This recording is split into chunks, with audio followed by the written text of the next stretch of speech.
Ya, dari Wance nih. Yes, Pak Wance. Pak Wance di Horas, Mbak. Di mana? Salam super, Bapak. Ya, oke. Horas, Mbak. Kok nggak kelihatan? Oke. Baru kelihatan Pak Mario ganteng ini.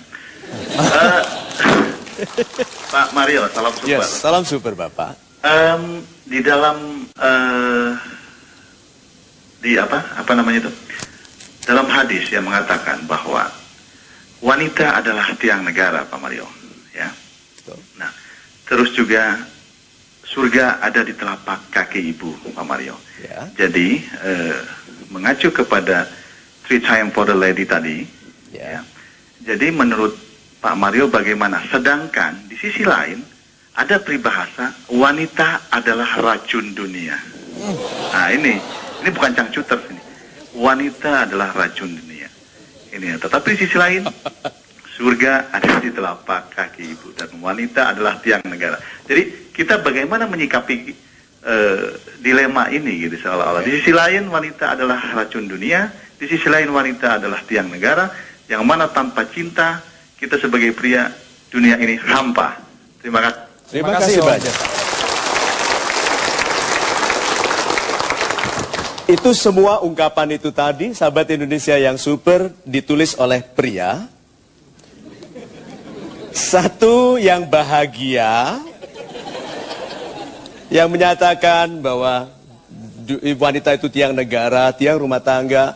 Lalu Tuhan menganjurkan kepada kita untuk menghormati ibu karena surga ada di bawah telapak kaki ibu. Sedangkan yang satu, yang pria yang tersiksa, ini yang melihat wanita sebagai racun dunia. Kalau wanita yang menulis akan banyak loh pria racun dunia. Sudut pandang. Nah, wanita di dalam segmen kita ini adalah sebagai sahabat, di mana dia tidak punya kepentingan lain kecuali melihat prianya menjadi raja. Nah, wanita yang mau prianya menjadi raja, dia menjadikannya ratu. Sehingga cara-caranya adalah cara-cara ratu. Bisa dibayangkan kepala negara yang tidak dihormati istrinya, bagaimana dia tampil terhormat? Penyiksaan wanita itu bisa mulai dari siapapun sampai ke seorang kaisar. Demikian juga penyia-nyiaan wanita bisa dilakukan oleh orang paling miskin sampai orang paling kaya. Nah, jadi kalau begitu mungkin sudut pandang kita, kalau ada pria yang mengatakan, dan ini dengarkan sahabat Indonesia yang super. Kalau ada pria yang berkata, kalau bukan aku yang cari uang, kalian makan apa? Itu pasti orang ini gajinya kecil. Pasti, karena di dalam pendapatan pria ada rejeki istrinya yang diwakilinya. Rejeki anak-anaknya, rejeki pembantu rumah tangganya yang harus kirim uang ke keluarganya.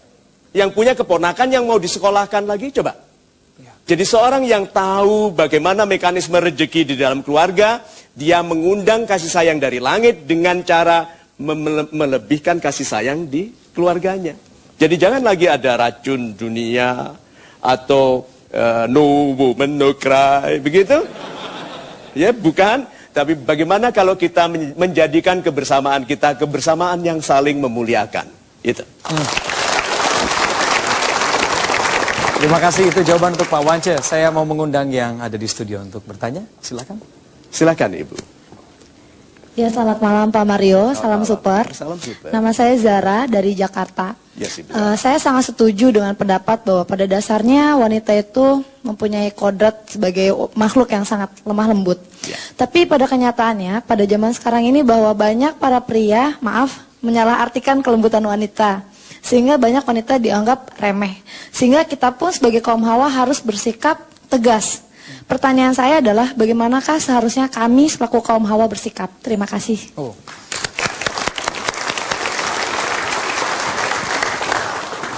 Wanita Indonesia yang super, yuk kita kembalikan pendidikan budi pekerti dengan menstandarkan yang kita tertawai. Wanita tidak boleh turut tertawa kalau ada pria bercanda tentang wanita. Bercanda yang jorok, yang tidak pantas, jangan ikut tertawa. Kalau Anda tidak tertawa, pria itu tahu dia sedang merendahkan kelasnya sendiri. Dan Anda tidak boleh tertarik kepada pria yang bicaranya merendahkan wanita. Tidak mungkin. Karena ada 3 wanita paling penting dalam hidup seorang pria. Ibunya, istrinya, anak perempuannya. Coba dia berlaku semena-mena ke wanita, salah satu dari 3 itu akan menjadi cerminan bagi perlakuannya ke wanita. Nah, yang harus dibedakan, wanita Indonesia yang super, Anda harus bedakan antara kelembutan dan kekasaran dan ketegasan. Tegas itu bisa sambil lembut loh. Tolong jangan duduk di situ ya. Kalau masih di situ saya minta orang pindahkan kursinya. Lalu cobalah duduk di udara. Nah, orang yang lembut bisa tegas loh. Banyak orang tidak dididik cukup santun di keluarganya sehingga dia harus lembut atau kasar. Lemah atau kasar. Berapa banyak karyawan tidak bicara baik-baik ke manajemennya. Diam, tahu-tahu demo. Coba. Diam, tahu-tahu tidak bicara baik-baik. Suami istri juga begitu. Kalau tidak sesuka tentang yang dilakukan istri, berapa banyak yang langsung bilang, istriku jangan begitu, nanti lama-lama aku merasa kamu nggak sayang loh. Coba kalau suaminya berani bilang begitu, sebelum masalah itu besar. Tetapi rata-rata pasangan mentali, mengabsen 1, yang salah itu 2, 3. Kalau sudah ada sebab untuk bertengkar lalu bilang sebentar aku buka file Excel ku dulu. 1, gitu toh. So lembutlah tapi tegas. Jangan sekali-sekali kasar. Orang yang kasar itu tidak percaya bahwa kekuatannya cukup untuk membuat orang setuju. Itu. Ada yang menunggu di line telepon. Silakan. Mario, silakan. Selamat malam. Halo. Halo. Wow. Ya, selamat malam Ibu. Dengan Ibu siapa ini? Dengan Mbak Ami. Mbak Ami ya? Yes, Mbak Ami. Silakan langsung Selamat Pak malam. Mario. Pak. Mbak Ami dari Ya, silakan. Mario Teguh. Yes, Ibu, selamat malam. Ya, saya dengan Mbak Ami dari Semarang mau tanya tentang mengapa jiwa wanita selalu dianggap lemah di hadapan pria, sedangkan jiwa pria itu dianggap kuat. Bagaimana seorang wanita bisa dijadikan seperti seorang pria yang kuat? Oh. Ya, mari Pak. Terima kasih. Baik Mbak Ami, bagaimana seorang wanita bisa dijadikan kuat seperti seorang pria? Itu dalam hal hatinya Pak ya. Semarang. Sahabat Indonesia yang super, seseorang disebut kuat itu sekarang tidak lagi dari ototnya. Tolong diingat, zaman angkat-angkat telah selesai. Ya, kalau Anda tidak membangun kekuatan pikiran, Anda terpaksa membangun rezeki dari kekuatan otot.